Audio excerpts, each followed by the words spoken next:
دیکھیے عام طور پر زندگی میں انسان کا سر اوپر رہتا ہے اور دل نیچے ہوتا ہے، یعنی عام حالت میں انسان کھڑا ہے، چل رہا ہے، لیٹا ہوا ہے، بیٹھا ہے یا ٹیک لگا کر بیٹھا ہے، انسان کا دل نیچے ہے، سر اوپر ہے۔ لیکن جب انسان حالت سجدہ میں ہوتا ہے تو وہ فقط سجدے کی حیت ہے، جب انسان کا دل اوپر ہو جاتا ہے اور سر نیچے ہوتا ہے۔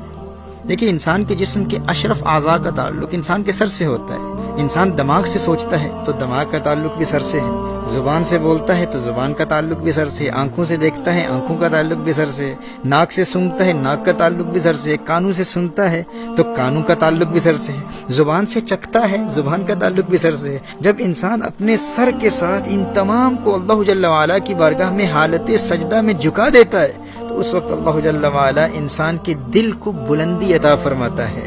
جو انسان کے دل ہی کا حق ہے، اور یہی انسان کے دل کا اصل مقام ہے، کیونکہ دل تو بادشاہ ہے نا، اور باقی جسم اس کی سلطنت ہے۔ دل بلند ہے، دل اعلیٰ ہے، دل عرفہ ہے، دل بادشاہ ہے، اور باقی جسم باقی اعضاء اس کی سلطنت ہے۔ یہاں تک کہ انسانی عقل اور دماغ اور یہ قوت عقلیہ مفکرہ یہ بھی اس بادشاہ دل کی سلطنت ہیں، یہ وزیر کی حیثیت رکھتے ہیں۔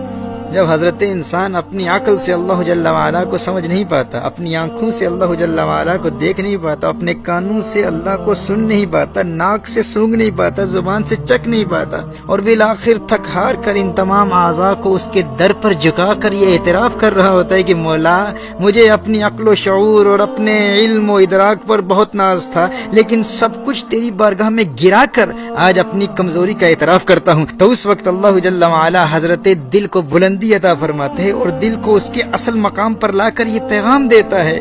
کہ سر کی آنکھوں سے تو مجھے دیکھ نہیں سکتا، سر کے دماغ سے تو مجھے سمجھ نہیں سکتا، سر کے کانوں سے تو مجھے سن نہیں سکتا، لیکن اے میرے بندے آج جب تو نے اسی سر کو میرے در پر جھکا دیا ہے تو اپنے دل کی بلندی کو دیکھ کر اس راز کو سمجھ لے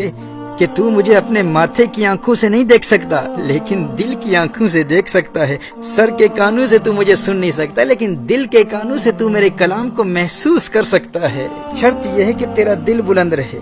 دیکھیے سجدے کی یہ حیت ایک سمبولک ایکسپریشن ہے، یعنی یہ دل کی بلندی کی ایک تمثیلی علامت ہے، کیونکہ ہمارے سینے کی بائیں جانب جو ایک صنوبری شکل کا ایک گوشت کا ٹکڑا جو جسم میں خون سرکولیٹ کرتا ہے، خون پمپ کرتا ہے، ہر چند کہ وہ حقیقی دل نہیں ہے۔ حقیقی دل تو ایک روحانی ربانی لطیفہ ہے، لیکن اس قلب حقیقی کا جسمانی قلب سے بڑا گہرا تعلق ہوتا ہے۔ محترم اس پر غور کیجیے گا، سجدے کی حالت میں اللہ جل وعلا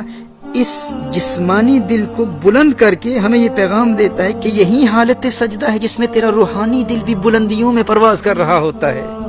حضرت حسن بصری رحمہ اللہ کے نزدیک نماز مومن کی معراج ہے، اور محترم احبہ یاد رکھیے کہ حالت سجدہ میں انسان کے روحانی دل کی معراج ہوتی ہے۔ اگر آپ اللہ جل وعلا کے قرب کی لذت کو محسوس کرنا چاہتے ہیں تو سجدوں کو طویل کر کے محسوس کیا جا سکتا ہے، کیونکہ حالت سجدہ میں جہاں انسان کا یہ جسمانی دل بلند ہوتا ہے اسی طرح انسان کے روحانی دل کو بھی اللہ جل وعلا بلندی عطا فرماتا ہے، اور جب انسان کا روحانی دل بلند ہوتا ہے، روحانی دل غالب ہوتا ہے اور انسان کا سر مغلوب ہوتا ہے اور اپنا سر اللہ کی بارگاہ میں جھکاتا ہے، سجدے کی حالت میں ہوتا ہے اور انسان اپنے دل کی بلندی کی روحانیت کو محسوس کر رہا ہوتا ہے، اس وقت اللہ جل وعلا انسان کے دل میں حقیقی سجدے کی لذت پیدا کر دیتا ہے، انسان اس لذت کو محسوس کر رہا ہوتا ہے۔ اس وقت جب انسان اپنے خانہ دل کو دنیا کی خواہشات اور دنیا کی لذات سے پاک کر کے فقط اللہ جل وعلا کے قرب کی لذت کو محسوس کرتا ہے، پھر اللہ جل وعلا اسے روحانی قوت عطا فرماتا ہے۔ حضرت عبداللہ ابن عمر رضی اللہ تعالیٰ عنہ روایت فرماتے ہیں، نبی کریم صلی اللہ علیہ وآلہ وسلم نے ارشاد فرمایا، اللہ جل وعلا اہل ایمان کے دلوں میں ہے۔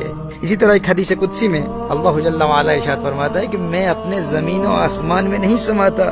بلکہ اپنے بندائے مومن کے دل میں سماتا ہوں۔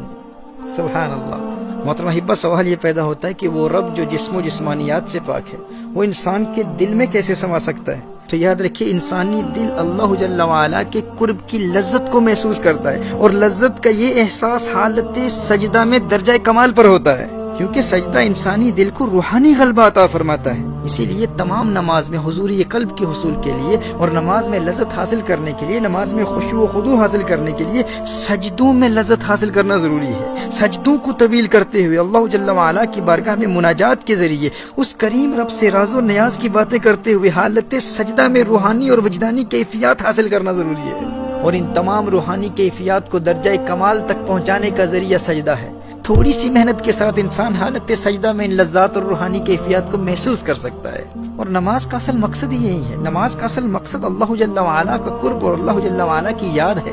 قرآن کریم میں اللہ جل وعلا نے ارشاد فرمایا وَأَقِمِ الصَّلَاةَ لِذِكْرِي، نماز قائم کرو میری یاد کے لیے۔